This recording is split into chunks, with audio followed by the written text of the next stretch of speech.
అదే RTV app వార్తల్ని క్షణాల్లో చదివే అవకాశం ఉంటుంది. ఒక న్యూస్ పేపర్, ఒక టెలివిజన్ ఛానల్ మీ చేతుల్లో ఎప్పుడూ ఉంటాయి. రాష్ట్రంలో కూటమి ప్రభుత్వం కొలువు తీరిన తర్వాత విద్యాలయాలకు మాత్రం పూర్వ వైభవం తెచ్చేందుకు చేస్తున్న ప్రయత్నంలో ఇప్పటి వరకు ఎలిమెంటరీ నుండి 10వ తరగతికి మాత్రమే మధ్యాహ్న భోజనం పథకం అమల్లో ఉండేది. ప్రస్తుతం మాత్రం ఇంటర్మీడియట్ స్థాయిలో డొక్కా సీతమ్మ పథకం పేరుతో చేస్తున్నటువంటి ఈ కార్యక్రమం మాత్రం ఈరోజు ఒక పండగ వాతావరణంలో కాలేజీలో ఉందండలో ఎటువంటి అసలు ప్రస్తుతం మాత్రం హెచ్ఆర్ల జూనియర్ కాలేజ్ దగ్గర ఉన్నాం. ఇక్కడ మాత్రం డొక్కా సీతమ్మ మధ్యాహ్న భోజనం పథకం మాత్రం ఈరోజు ప్రారంభించారు. చూస్తే కనుక పేద తరగతికి సంబంధించినటువంటి కుటుంబాలు చెందిన పిల్లలు ఇంటర్మీడియట్ చదువుతుంటారు ప్రభుత్వ పాఠశాలలో. వారికి మాత్రం మధ్యాహ్నం భోజనం అంటే ఇంటి దగ్గర రెడీ చేయాలన్నా కూడా వారి ఆర్థిక పరిస్థితి ఈరోజు అంటే గగనంగా ఉన్న ఈ రోజుల్లో ఇటువంటి పథకం అమలు మాత్రం ఆ విద్యార్థి పాలిట ఒక కల్పవృక్షంగా చెప్పుకోవచ్చు. రాష్ట్ర ప్రభుత్వం తీసుకున్నటువంటి ఈ ప్రయత్నం మాత్రం పేద నిరుపేద కుటుంబాల పిల్లలకు మాత్రం ఇదొక ఆసరాగా ఉంటుంది. అందులో ఎటువంటి చర్యలు ప్రస్తుతం మాత్రం ఏదైతే మెనూ ఉందో ఆ మెనూ ప్రకారం ఈరోజు మాత్రం దీన్ని ప్రారంభించడం జరిగింది. అంటే జిల్లాలో 28 జూనియర్ కాలేజీలతో పాటు 1+2 6 కాలేజీలు మొత్తం 44 కాలేజీలు ఈ పథకం ప్రారంభించారు. ఈరోజు ఇక్కడ రాజకీయాలకు అతీతంగా అధికారులు అదే ప్రజాప్రతినిధులు వచ్చి ఆ పిల్లలకు భోజనం వడ్డించే ప్రక్రియ మాత్రం తమ పిల్లలకు భోజనం పెట్టినటువంటి సంతోషంగా వారి ముఖాలు కనిపిస్తున్నాయి. ఇటు అధ్యాపకులు కూడాను ఈరోజు ఏదైతే ఆహారాన్ని సరఫరా చేసినలో భాగస్వామ్యం అంటే పొలిటీషియన్ స్థానిక ప్రజాప్రతినిధులు హెచ్ఆర్ల కాన్స్టిట్యున్సీ అంటే ఎడ్యుకేషనల్ హబ్గా చిక్కోలు జిల్లాకి ఒక తలమానిక నిలుస్తుంది. అటువంటి తరుణంలో ఈరోజు డొక్కా సీతమ్మ మధ్యాహ్న భోజన పథకం ఇంటర్మీడియట్ స్థాయిలో అటు తరగతులకు అమలు చేయడానికి మాత్రం ప్రతి ఒక్కరు ఆనందిస్తున్నారు. ప్రస్తుతం మాత్రం ఈ కార్యక్రమం నిర్విఘ్నంగా సాగాలి, ఆ పిల్లలకి ఎంతగానో ఇది దోహదపడాలనే ఉద్దేశంతో రాష్ట్ర ప్రభుత్వం నిర్ణయాన్ని మాత్రం క్షేత్రస్థాయిలో అమలు చేసేందుకు అధ్యాపకులు ప్రజాప్రతినిధులు కూడా పూర్తి స్థాయిలో దృష్టి సారించారు. ఎలిమెంటరీ నుండి 10వ తరగతికి ఉన్నటువంటి ఈ మధ్యాహ్న భోజన పథకం ఇంటర్మీడియట్లో అమలు చేయడం మాత్రం ఈరోజు ప్రతి ఒక్కరు కూడాను హర్షం వ్యక్తం చేశారు. ఈ పథకం అమలుతో ఈరోజు ఆ పిల్లలకి ఎటువంటి అంటే దోహదపడుతుంది, వారి ఆర్థిక లేమిని అధిగమించేందుకు విద్యార్థుల్లో ఎటువంటి అంటే దీని ద్వారా ఇటు స్కూల్ కానీ ఆ తల్లిదండ్రులకు ఎటువంటి అంటే ఒక మంచి జరిగే అవకాశం. నమస్తే సార్. ప్రభుత్వ జూనియర్ కాలేజ్ హెచ్ఆర్ల మధ్యాహ్న భోజన పథకం అనేది డొక్కా సీతమ్మ గారి ఆధ్వర్యంలో జ్ఞాపకార్థం ఏర్పాటు చేయడం అనేది జరిగింది. ఇది ఆంధ్ర రాష్ట్ర ప్రభుత్వం ప్రతిష్టాత్మకంగా తీసుకోవడం అనేది జరుగుతుంది. పేద విద్యార్థులు ఎక్కువ మంది ఇక్కడికి వస్తున్నారు. మధ్యాహ్న భోజనం అనేది వాళ్ళు ఇప్పుడు తీసుకురావడం అనేది జరిగేది కాదు. పేదవాళ్ళు వాళ్ళ పనులకు వెళ్ళిపోవడం వలన వాళ్ళకి సరైన టైంలో ఆహారాన్ని తయారు చేయడం జరగలేదు. దానివల్ల ఇది ప్రతిష్టాత్మకంగా తీసుకున్న పథకాన్ని డ్రాప్ అవుట్స్ని నిరోధించడానికి ప్రభుత్వం అనేది ఛాలెంజ్గా తీసుకొని అమలు చేయడం జరుగుతుంది. ఇటువంటి అవకాశాన్ని విద్యార్థులతో ఉపయోగించుకొని ఉత్తీర్ణ శాతం పెంచడానికి ఎక్కువ మంది విద్యార్థులు కళాశాల రావడానికి దోహదపడుతుందని తెలియజేస్తూ థ్యాంక్ యూ వెరీ మచ్. ఈ పథకం అమలు కాకపోతే విద్యార్థులు భోజనం చెత్తుకునే పరిస్థితి లేనటువంటి విద్యార్థులు కూడా లేకపోలేదా ఇంటర్మీడియట్? లేదు సార్, చాలామంది విద్యార్థులు భోజనాలు తెచ్చుకోకుండా రోడ్లపైకి వెళ్ళి పకోళ్ళతో సంతృప్తి చెందే పరిస్థితులు మేము కల్లారా చూసాము. విద్యార్థులకు అనేది ఖచ్చితంగా మధ్యాహ్న భోజన పథకం అనేది అవసరం. ఇంటర్మీడియట్ స్థాయిలో ఆర్థికంగా కుటుంబాలు ఉన్నటువంటి వారందరికీ కూడాను పూర్తిగా ఈరోజు ఆర్థిక పరిపుష్టి కలిగే విధంగా వారి చదువుకు ఎటువంటి ఆటంకం లేకుండా ఈరోజు ఈ మధ్యాహ్న భోజనం పథకం ఎంతగానో దోహదపడుతుంది. ఇంటి దగ్గర నుండి క్యారేజ్ కూడా తెచ్చుకునే పరిస్థితులు లేనటువంటి విద్యార్థులు కూడా లేకపోలేదు. ఈరోజు ఈ పథకం అమలు మీ పాలిట ఒక కల్పవృక్షంగా చెప్పుకోవచ్చా? క్యారేజ్ మునుపటిలో తెచ్చుకునే రోజుల్లో పేరెంట్స్ టైం మీద క్యారేజ్ కట్టడం, టైం మీద కాలేజీకి వచ్చే పరిస్థితి ఉండేదా? లేదు సార్, క్యారేజ్ టైంకి రెడీ అయ్యేది కాదు. ఒకరు తెస్తే అందరం షేర్ చేసుకోవాల్సి వచ్చేది.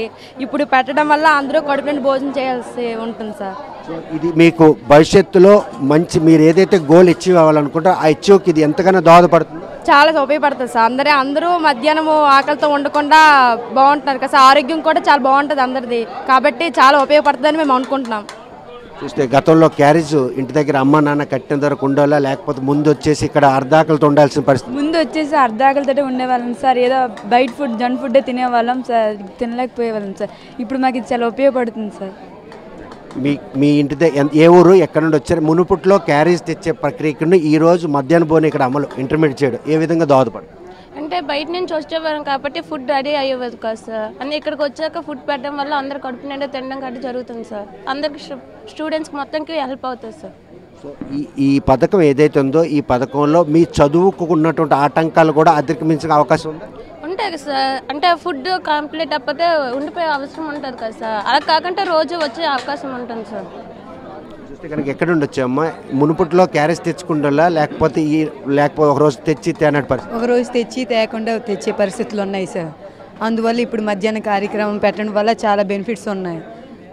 చాలామంది క్యారేజ్ తేలేక మళ్ళీ మధ్యాహ్నం ఇంటికి వెళ్ళిపోవడం లేకపోతే కాలేజీకి లేటుగా రావడం ఇటువంటి పరిణామాలు ఉండేవి సార్. ఎందుకంటే మార్నింగ్ వేగంగా లంచ్ రెడీ అవ్వకపోవడం వల్ల వేగంగా వచ్చేసేవారు. అప్పుడు మధ్యాహ్నం ఆకలితో ఉండేవారు, ఒకరి బాక్స్ ఒకరు షేర్ చేసుకునే పరిస్థితులు ఉండేవి. చూస్తే కనుక ఇప్పటి వరకు వారి జీవితాల్లో అర్ధాకలతో చదువు నేర్చుకునే పరిస్థితి ఉండేది. కాకపోతే మరోవైపు చూస్తే కనుక ఎవరైనా కనుక క్యారేజ్ తెచ్చుంటే దాన్ని కూడా షేర్ చేసుకుని ఆ పూట గడిపే పరిణామం. ఉదయం నుండి సాయంత్రం వరకు కళాశాలలో ఉన్న వారికి మాత్రం మధ్యాహ్న భోజనం పథకం అమలు మాత్రం ఈరోజు వారికి చదువుకోవడంతో పాటు వారి ఆరోగ్యంపై కూడాను దోహదపడుతుందని చెప్పి ఆనందం వ్యక్తం చేస్తారు. ఇక్కడ మనకి బాయ్స్ కూడా ఉంటున్నారు చాలామంది. మునుపట్లో క్యారేజ్ తెచ్చాలా, గతంలో క్యారేజ్ తెచ్చి కాలేజీకి వచ్చేలా, క్యారేజ్ తెచ్చాలా గతంలో తెచ్చాలా క్యారేజ్, మరి ఈరోజు క్యారేజ్ తేవాల్సిన అవసరం లేదు కదా, బాగుందా? అంటే కనుక వీరందరూ కూడాను క్యారేజ్ గతంలో క్యారేజీలు తెచ్చాలా మీరు? తెచ్చాను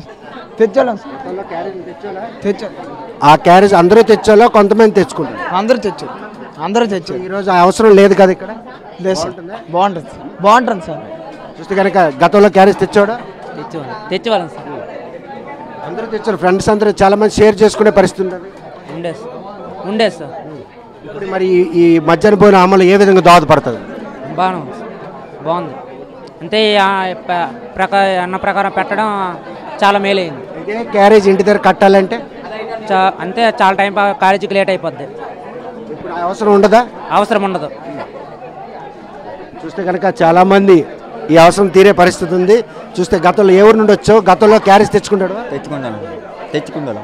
ఆ తెచ్చలో చాలా మంది ఫ్రెండ్స్ కూడా క్యారేజ్ తెచ్చాలంటే కాదు కదా, అంత షేర్ చేసుకుంటారు వాళ్ళు. పరిస్థితి అంటే అవతల క్యారేజ్ తేకపోతే మీరు మామూలు ఫ్రెండ్స్ అని షేర్ చేసుకుంటారు కదండి. కనుక గతంలో ఇంటి దగ్గర నుండి క్యారేజ్ తెచ్చేటప్పుడు తన స్నేహితులు కనుక క్యారేజ్ తేకపోతే షేర్ చేసుకొని కూడా స్నేహితులు వాళ్ళ పట్టునింపుకునే పరిస్థితి. ప్రస్తుతం డొక్కా సీతమ్మ మధ్యాహ్న భోజన పథకం మాత్రం ఇంటర్మీడియట్ విద్యార్థులకు ఎంతగానో దోహదపడుతుంది. ఆ దోహదపడే క్రమంలో మెనూ ప్రకారంగా వైట్ రైస్, సాంబార్, అదేవిధంగా చూస్తే కనుక ఒక కర్రీ, ఒక స్వీటు, ఈ మెనూని మాత్రం ఇదంతా కూడా హెల్దీ ఫుడ్గా పరిగణలోకి తీసుకుంటారు. ఆ క్రమంలోనే ఈరోజు చాలామంది అధ్యాపకులు కూడా ఇక్కడ భోజనాలు వడ్డించే పరిస్థితి, అంటే ఈ ఆహారంలో ఉన్నటువంటి నాణ్యతను కూడాను పరీక్షించే పరిస్థితి ఉంది.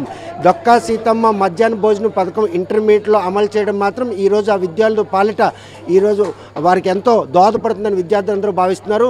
ఉపాధ్యాయులు కూడాను కాలేజీలో వారికి అర్ధాకలతో ఉండాల్సిన పరిణామాలు ఉన్నాయి. అవన్నింటిని కూడా అతిక్రమించి అటెండెన్స్ పెరగడంతో పాటు అదేవిధంగా వారికి మెరుగైన విద్యను అందించడానికి కూడా ఈ మధ్యాహ్న భోజన పథకం ఎంతగానో దోహదపడుతుందని చెప్పి అధ్యాపకులు కూడా ఆనందం వ్యక్తం చేశారు. కూటమి ప్రభుత్వం తీసుకున్నటువంటి ఈ పథకం మాత్రం ఈరోజు విద్యార్థి పాలిట ఒక కల్పవృక్షంగా భావిస్తున్నారు అంతాను. ఈ పథకం అమల్లో మాత్రం ఎటువంటి లోవెల్త్ లేకుండా విద్యార్థులు పూర్తి స్థాయిలో మధ్యాహ్న భోజనం అందేలా చేసేందుకు నిర్వాహకులు కూడాను పూర్తి స్థాయిలో బాధ్యత చేతున్న ఈ నేపథ్యంలో డొక్కా సీతమ్మ మధ్యాహ్న భోజన పథకం ఇంటర్మీడియట్లో అమలు చేయడం మాత్రం ప్రతి ఒక్కరు కూడాను ఆనందం ఇస్తున్నారు. ఆర్థిక లేమితో అల్లాడుతున్న కుటుంబాలను వచ్చినటువంటి పేద నిరుపేద విద్యార్థులందరూ కూడాను ఇది ఒక కల్పవృక్షంగా భావిస్తున్నారు అనడంలో ఎటువంటి అతిశయక్తి. వీడియో జర్నలిస్ట్ నాగకృష్ణతో సత్యం, RTV శ్రీకాకుళం. మరిన్ని వీడియోస్ కోసం ఛానల్ ని సబ్స్క్రైబ్ చేయండి, లేటెస్ట్ అప్డేట్స్ కోసం వాట్సాప్ ఛానల్ ని ఫాలో చేయండి అండ్ లింక్ డిస్క్రిప్షన్ లో ఉంది.